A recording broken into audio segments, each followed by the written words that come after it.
Should the Vikings tank? That is the question. And it's crazy how opposite it is now compared to last year's team, where they were undefeated in one-score games. Now they're winless in one-score games. But on the subject of tanking, one could make the argument it doesn't matter whether you're trying or not. Just keep doing what you've been doing, and you'll end up with a high pick in next year's draft in the first round. You don't have an interior offensive line that can pass protect. You don't have a defensive line that can generate pressure. You have poor coaching on the offensive side of the ball. Playmakers are soft with the football once it hits their hands, creating turnovers. You'll be just fine. Just keep doing what you've been doing. But if you really want to put your stamp on it, and it's wild, it's so crazy because I predicted a 9-8 record for your 2023 Vikings. That's including a 2-1 record after the first 3 games. You're 0-3.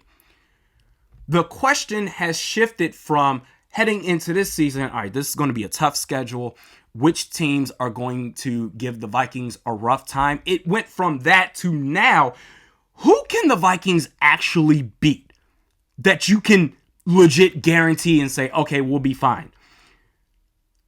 They should beat the Panthers, the Bears at least once, the Broncos, the Raiders, I'll give you that. After that, it's outside of that, it's tough sledding the rest of the way for the Vikings this season.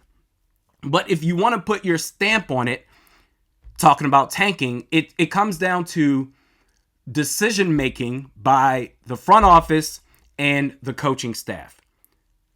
Trading, or worst case scenario, benching players. 2 players that come to mind, Kirk Cousins. He has a no-trade clause, talked about this last week.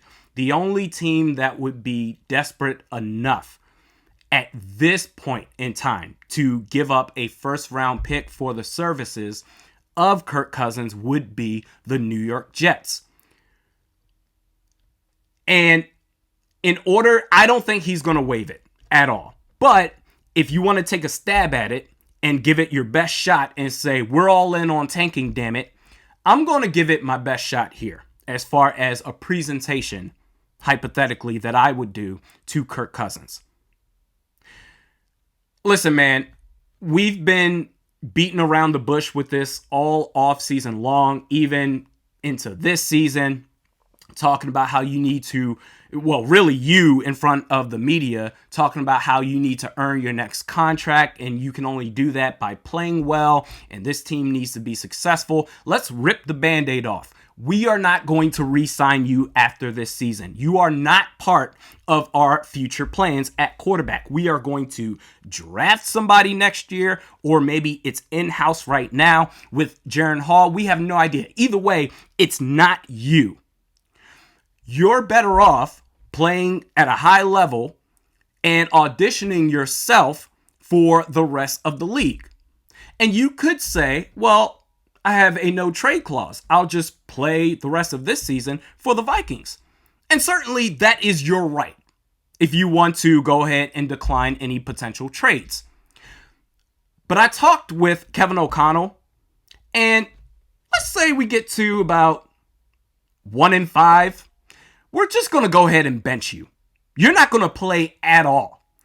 We're going to play either Nick Mullins or Jaren Hall. We don't care. It's not going to be you. Whereas if you accept this trade to the Jets, they're going to play you the rest of the year. They are desperate. They need you. They don't want to see Zach Wilson on the field ever again. Whereas if you stay with us, there's a good chance you're going to be benched for more than 50% of the season. The choice is yours. The second player is Danielle Hunter. Right now, Danielle Hunter is number 2 in the league in sacks at 5, only behind TJ Watt. He's in great company. Top 5 in the conversation, obviously with Watt, but also with Myles Garrett, Matthew Judon, and Micah Parsons. His trade value may not get any higher than what it is right now. He's going to be an unrestricted free agent after this season. He has a no tag clause. You have to strike while the iron's hot if you're the Minnesota Vikings. That's what I would do on the subject of tanking. I think between those two players, you can get at least 2 first-round picks. You win 4 or 5 games, multiple first-round picks to work with. Bam. That's what I would do. But then there's the reality side of it. What are the Vikings likely to do? Honestly, I don't think they're going to do anything. This GM has shown that he doesn't have a sense of urgency about anything. The offensive line, it's in shambles. Kirk Cousins was the most hit quarterback in the league last year. What should we do? Oh, I get it. Let's get a blocking tight end who plays outside the tackle box. Interior offensive line is still a disaster. No, it's going to work out. We lost Dalvin Tomlinson on the defensive line. What are we going to do to replace that? Oh, I got it. Dean Lowry. We lost Darius Smith. What should we do to replace that opposite of Danielle Hunter? Marcus Davenport. Always injured, and even when he's healthy, he's relatively ineffective. That's going to solve everything.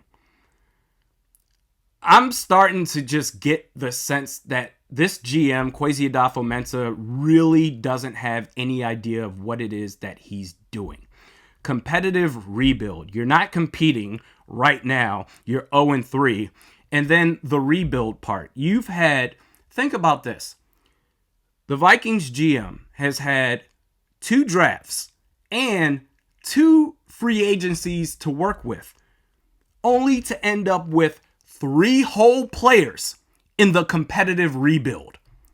Jordan Addison, TJ Hawkinson, and Ivan Pace Jr. 2 drafts, 2 free agencies, and that's all you have to show for it? I don't think he has a clue as to what it is that he's doing, and what's really frustrating is that he's going to fly under the radar. Every media outlet, every national media outlet is going to talk about the Chicago Bears and the disaster that they are and all the which I don't even get why they had expectations in the first place. Justin Fields is a terrible quarterback. How this is shocking to anyone at this point is beyond me, but everyone's going to talk about the Chicago Bears and Ryan Poles and the mistakes that he has made, while Kwesi Adofo-Mensah just gets to slide on by. Why? Because Minnesota. No one's going to talk about them.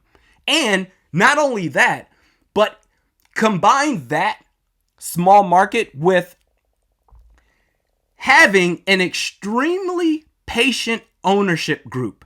What Kwesi Adofo-Mensah, what I will give him credit for, is that I believe he has aced the relationship management part. I think he is in good with the Wolf brothers, and he says all the right things. He's the guy that just crushes it during the interview, but then it's time for your first day on the job, and you're just in over your head. I spoke on this, I believe, yesterday, where I said I want to hear Kwesi Adofo-Mensah. And one more thing I'll add to this is that the competitive rebuild thing is just not in play right now at all based off of the results, the players that you've put on this roster. But what I'm really afraid of is that I just feel like the clock is ticking for, at some point, if things don't turn around drastically, that at some point, Justin Jefferson, the most important player, the most important person in this franchise, is going to request a trade at some point. He's going to want out. He is, I promise you, seething right now.